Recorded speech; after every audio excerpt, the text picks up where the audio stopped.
Greetings, dear ones. I'm Kryon of Magnetic Service. We continue from a moment ago. I want to establish the energy in this room is precious. And it's precious no matter if you feel it's precious or not.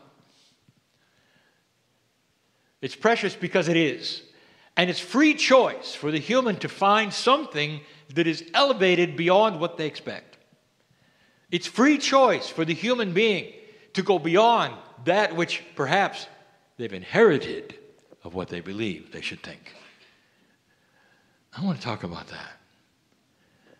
The preciousness is a compassion that is soul compassion, soul coherence. It's all of those things combined when you consider what might be in the room because you're here. You have a mistaken idea that Spirit, God, Source, or whatever would send a plethora of angels to warm the place up so you could come and celebrate. You don't know. Made in His image. And the image is divinity and love and compassion and the ability to do marvelous things. That's made in His image. And you've heard it all your life. That's who you are. And so I'm going to project this in a way I haven't before. Dear humanity, dear ones in this room, dear listeners, your reality is what you inherited. I'll say the word, you have synthesized a reality that you've inherited from your parents, from their parents, from their parents, of what everything does. The reason why you're here, your lifespan, what you can do, what you can't do, how you should act, what's going to happen. All of it. Inherited.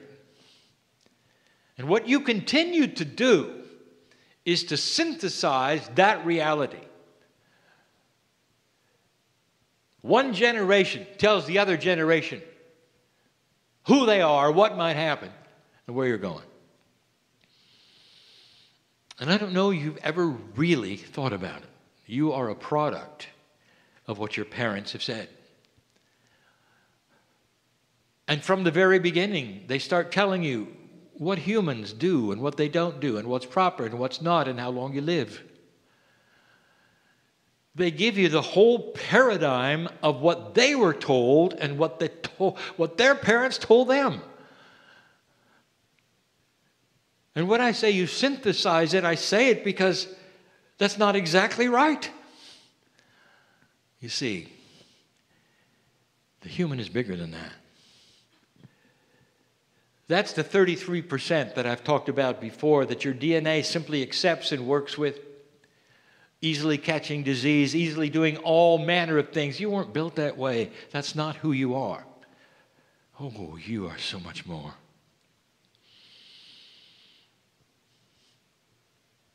Did you know in a channel that we had in the past, we even told you that your lifespan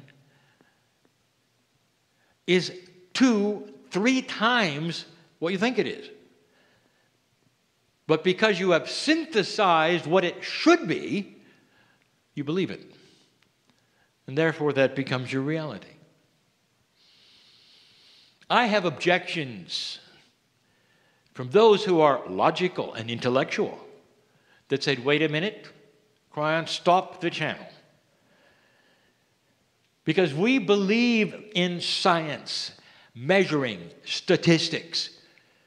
Not the energy that you talk about, not the 33%, nothing. We believe because we've measured lifespan of thousands of human beings. They become data points. We've seen the bell-shaped curve. We know how long humans live. You're living a little longer today because of nutrition than you were before. It's science. You can't say that humans were designed to live 2 or 3 times that long. Look at the facts.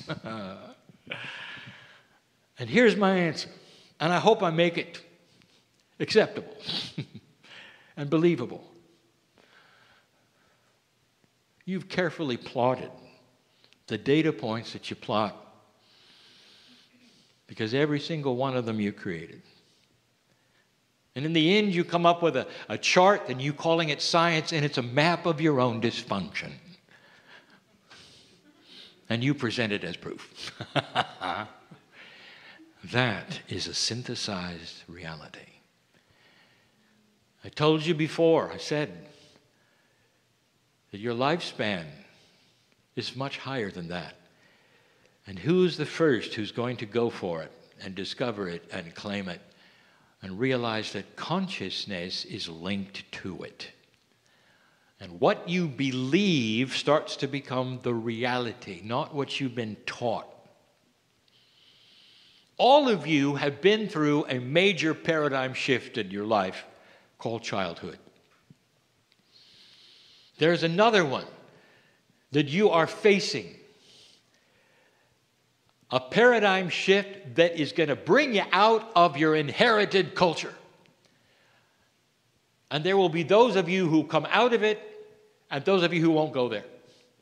Because it's too uncomfortable to even consider. What was it like when you were a child? Your reality was protected. You weren't paying mortgages. You weren't doing any of these things, dear ones. You were a child. And in that, there was a time when you grew up. That's a paradigm change. When you started to take the responsibility, when your hormones started to change, when the chemistry, your size, all of those things, a metamorphosis. You've been through this. Yet, in that one, it was natural. Your parents held your hand all the way, and you were there. Or those around you held your hand all the way. So many of you can remember the first time you heard somebody say that you were a woman or a man, and how special that was. A metamorphosis out of childhood. There's a famous scripture that says, when I was a child, I spoke as a child, I understood as a child, I thought as a child. But when I became an adult, I put away childish things. And it's scriptural because it's metaphoric to awakening to a higher consciousness of understanding. The history that you have called your reality is like the childish things that you're going to put away when you start realizing that there is so much more. So much more. The question always is, what's there? How do I get there? How long will it take? What am I facing? But before you even go there, I want to give you a little story. I like to tell stories. And I like to tell them as though you were a child. And I tell the story to show you the profundity of who you are. You won't forget the story. You might forget the channel. You won't forget the story. In today's world of modern animation and storytelling, there's often what you would call cartoons in the old days, where many of the personalities are machines. Cars will have their own personalities, no humans around, just the machines. And so that's where we're going, into a child's story of Johnny Boing Boing. He was a machine. Now, machines aren't that bright, and they're not that intellectual. He was just happy to be here. But he kept jumping up, boing, boing, boing. And what Johnny knew about himself as a machine was this, that he was powerful and he was fast. And he spent his life with other little machines, all happy, all working together. But they would race occasionally. Oh, Johnny Boing Boing, he won every single time. I mean, he didn't just win. He blew them away. And it was fun. It was fun to race. In those days, on this place, there weren't a lot of mirrors. He couldn't really see. But he was told he had a set of wheels that made the difference in his power and his speed, different than any other of the vehicles. And that the amazing power of his engine would go and would blow all of them away. They didn't even want to race anymore. Made him a judge because he would always win. Cute little Johnny, boing, boing. Always leaping up, boing, boing, boing, boing. Didn't understand that part either, but he tried his best. And as the story is told in this mythology, it goes like this. They all said, well, you know, we don't last that long. Machines really don't. But it's really okay because we go to machine heaven. And when we are then disassembled and we're no longer functional because we're old, we get rebuilt. In machine heaven, our parts are sometimes reused, sometimes we get new. We come back as new machines. It's good news. But you're going to meet the machine God, the creator God, the one who made all of us. Beautiful, they said. And as the mythology went, when you stop being a machine and you go into this machine heaven, you're going to find out things you didn't know. There's going to be a review of your life that is not something that is judgmental. It's beautiful. It's like a book. They'll make a book. In time, little Johnny boing boing, indeed. Got old, couldn't go very fast, and realized it was time. Wasn't long before, indeed, he was at the foot of the machine God. Beautiful. What a feeling. He was so happy to be there. He saw all manner of things he didn't understand there. And in front of him, this big golden machine. Johnny boing boing. So good to see you again. We love you. Johnny said, yes, I was told you'd say that. It's so beautiful. Can I go back again? And the voice said, oh yeah. We'll get you all polished up and we'll put you back in service. But Johnny, I have to ask you a question. And Johnny said, what is it? Little Johnny boing boing, what is it? What is it? He said, well, you didn't really fulfill your full potential, you know. And little Johnny looked up and said, oh, I was the fastest thing on the planet. I beat them all. I could race faster than any of them. And the voice said, yes, but Johnny, you're a Boeing 747.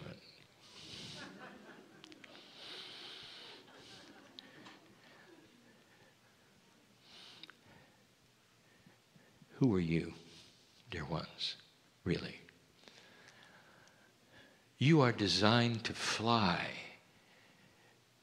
with peace and compassion and soar beyond any consciousness that you've ever inherited, any of them. You are designed to go way past the synthesization of who you were told you could be. You were designed to work together corporally like you never have ever seen or ever thought you would. You were designed to be protective against any disease on the planet. Did you know that? But all of this takes a human being to step out of the synthesis, to step out of the cultural inheritance of what you were told you were. And that sometimes is an issue, a problem, a trouble, scary to some. How do you do it? We'll sit here and say yet again, the first step is to understand you can fly. The first step is to understand that you're not who you were told and to cognize it. And that is to say, know it at the intuitive core level. I am not who I was told. And at that, there is a beginning of discovery, self-discovery. Absolutely unique for every single human being. That's why I'm not going to give you step 2 or 3 or 4. Because it'll be different for all of you. How long does it take? What do you find? What's next? Don't you understand that because you are a unique creature having lived all the lives you've lived, there's no one like you. No one. So the progress you will make in the discovery of self is unique totally. It's not like anyone else. You can't make a rule book that's generic and one pill fits all. It won't work. But here's some magic I want to tell you about. You make an assumption anytime that you are told by a guru, by a channeler, by a leader, by a teacher, you make an assumption you're going to have to climb some steps. You're going to have to do some things to get there. You may then decide, well, I don't want to really go to that trouble. I'm kind of happy where I am. You know, it's not something that I need to do. And here's what I want to tell you. Follow the logic. If you were designed to fly, a metaphor for the peace that's possible, the compassion, the wisdom, the consciousness, if that's your design, it is already there. It's in you. You don't have to go find it. You don't have to go ask for it. You don't have to go pay for it. It's there. It's already there. Now, I want you to pause for a moment in this energy. I'm going to give you another metaphor, and I've given it before. And that is of the rest of your body, that enhancement that is coming, is sitting there with its hand out saying, coming or not. Coming or not. It's already there. You, your soul, your innate, your intuition, your Akash, all involved in an illuminated, high consciousness human being, a transition, a paradigm that is already ready to take. The hard part, believing it. The next hard part, stepping off the cliff. And when you do, you're going to be caught very firmly in the hands of the Creator of Spirit. The metaphor is clear. Dear ones, you're taken care of. You're never alone. All of these things that you're looking at, the next step in your evolution, the change of paradigm, all of these metaphors is you discovering you more than you ever have before. And one thing leads to another because you're going to be pulled through that hole, that old paradigm, by an intelligent you who has always been there, ready for you, standing beside you. You're not going to have to climb the stairs alone or discover things for yourself. It's there. Oh, you just have to take away the dark cloud that covers it. Believe it's there. Does it sound too simple? It's never simple for a human being to change themselves. You like the paradigm you're in a little too much. But this is what the old soul was designed for. The caterpillar who turns into the butterfly. This is what you are, designed and ready, and the timing is now. Go from this place, understanding things you didn't before, even a little bit, even a little. You might pause tonight when you're alone to yourself. Dear Spirit, I heard the channel. I believe it. I want to move into those places that are new for myself. Help me to do it, step at a time. I'm going, I'm ready, I'm there. And then stand back. If you meant it, things start happening. You don't have to reinvent it. You don't have to climb the mountain. The mountain will come to you. This is the message, and it always has been. And it always will be in these days of a changing humanity. And so it is.